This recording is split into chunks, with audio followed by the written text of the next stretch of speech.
안녕하세요. 얼핏닥터 신정민 원장입니다.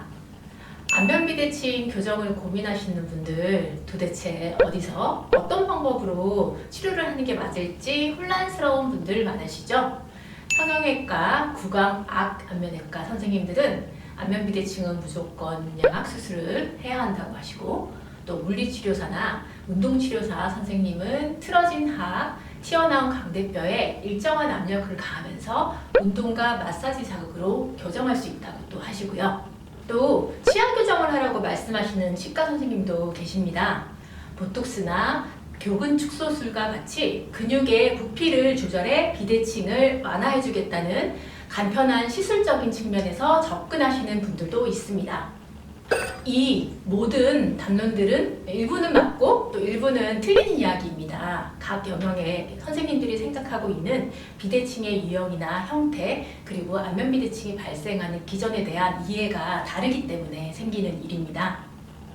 오늘은 이 부분을 요목조목 정리해 드리겠습니다. 우선 어디서 치료를 받아야 되는지를 결정하시려면 자신의 안면비대칭이 어떤 유형인지를 파악해야 합니다.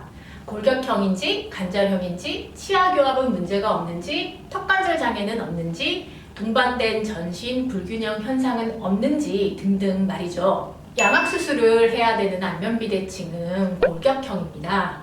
선천적인 문제나 외상으로 성장기의 뼈 길이나 크기가 다르게 자라면서 교합이나 근육이 왜곡된 상태로 고착화되어 있는 경우입니다.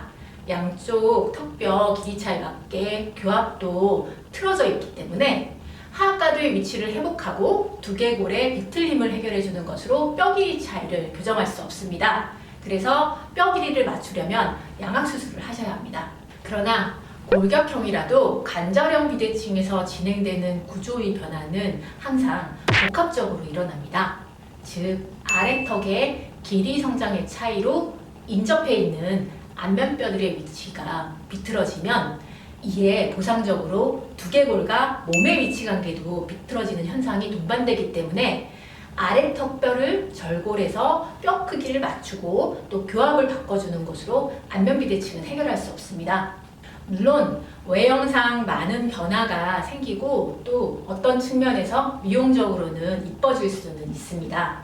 그러나 양악수술은 아래턱과 위턱의 위치만 교정 가능할 뿐 이런 저평골이나 아니면 이마를 구성하는 전두골, 그리고 비골과 같은 다른 두개골뼈의 위치를 교정할 수는 없습니다. 그래서 이마 모양이 삐뚤하거나 강대뼈 위치가 다르거나 코가 휘어 있거나 양쪽 피부 볼륨 자체가 다르거나 하는 문제는 2차적으로 또 다른 수술을 진행할 수밖에 없는 것입니다. 게다가 모든 분들이 아시다시피 아주 위험한 수술인 것도 사실입니다.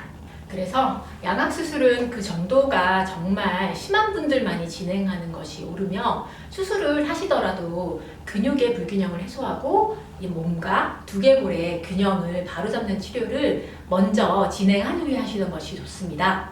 그런데 수술이 두렵고 부담스럽다면 수술만큼의 변화는 아니지만 차선책으로 최선의 결과를 만들어낼 수 있는 교정 방법을 고민해 보시는 것도 좋겠습니다. 그러면 치아 교정은 어떨까요?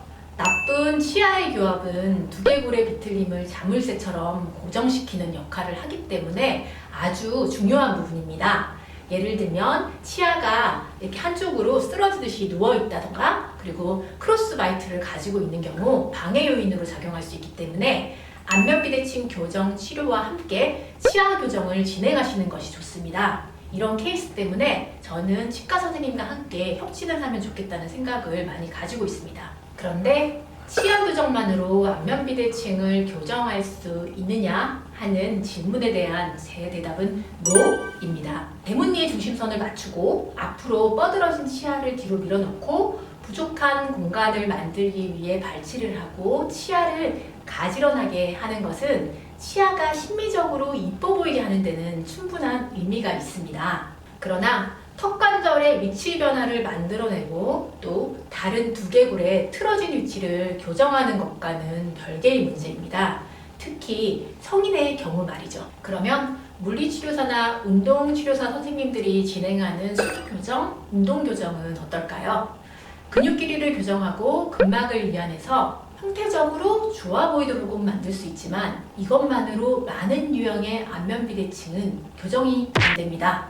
그 효과 또한 일시적이라는 것도 문제입니다. 다시 똑같은 패턴의 일상생활을 하시다 보면 얼마 지나지 않아 원래 형태의 비대칭으로 진행될 것입니다.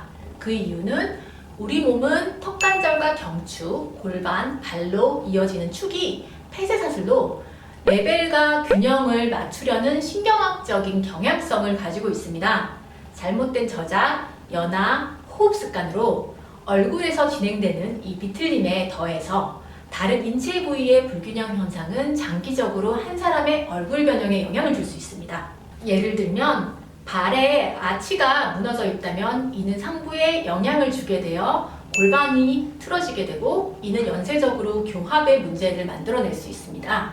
또한 경추를 중심으로 하는 척추의 커브가 비틀리게 되면 양쪽의 눈높이를 맞추려는 반사 반응으로 두개골은 전체적으로 비틀리듯이 자리를 잡게 됩니다. 이것이 안면 비대칭을 안면부에서만 진행하는 수술이나 치아 교정, 운동 교정으로 치료하는 것은 한계가 있을 수밖에 없는 이유입니다. 저 또한 모든 안면 비대칭 환자를 완벽하게 교정할 수 있다고 말하고 있는 것이 아닙니다. 그러나 어떤 유형의 안면 비대칭이든 가장 선행되어야 되는 것이 턱관절 균형을 맞추는 것이고 이를 통해 두개골과 발끝까지 이어지는 우리 몸의 레벨과 균형을 맞춰주는 것이 중요하다는 생각입니다.